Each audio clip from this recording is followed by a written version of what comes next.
Be yours. It's actually going to be auctioned off next month. The present holder is a man called Philip Lee, and he's selling the title to boost his pension after his daughter decided the life of a lady was not of any interest to her at all. Ben Tobin is consultant at auction house Stretton's, and I think, Ben, you're selling the title, is that right? Yes, that's right, in our auction in December. Lovely. Which we're lots in for at the moment. OK, and does this sort of thing come up often? No, we sold a number of these titles in the 80s and 90s, so quite a long time ago. I haven't seen one coming on the market for a long time. I'm told that every now and again they're offered on marketing sites like eBay.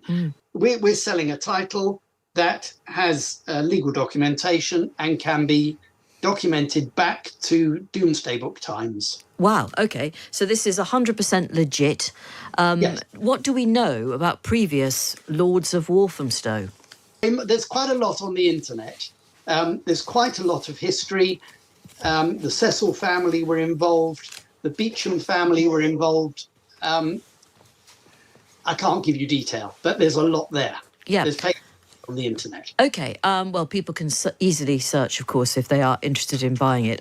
When we sold these titles in the past, the main attraction was whether the area, the manor that it was named after, was anywhere that anybody had heard of. So without being any disrespect to the Shetland Islands, I would have expected to get more for the lordship of the Manor of Mayfair. Yes. I would for the lordship of the Manor of the Shetland Islands, just because it's better known. Yes, I take your point. But if I were... Oh, by the way, if a woman bought it, would she become Lady Walthamstow? Well, I would hope in 2023. Yes, in these even-handed modern times, you'd certainly hope so. Because, I mean, it's a serious point, because I imagine that you would have to allow a woman who paid up front for the title to get her dues, surely. I would have thought so. I don't know. I mean, I'm obviously thinking of putting in a bid. Let's say I get it. Would I then have the right to swagger around Walthamstow, making myself known? I'm sure you have that already, surely. Yes, you make a good point. Quite right.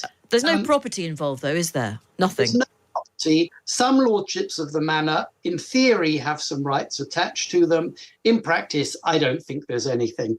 This is your colleagues on your show this morning started talking about the investment value, and there may be a benefit in investment terms, but people don't buy this as an investment in the same way as if you buy a fancy hi-fi compared with a cheap hi-fi, you're not buying it for the investment. You're buying it for the enjoyment of having it. This is something which is very difficult to value, like a piece of jewellery, if you like. It's subjective. There is a market for everything. And however unusual the asset is, I'm often amazed at who will buy things and for what reasons. People have all sorts of reasons. In Philip Lee's case, he was born in Walthamstow.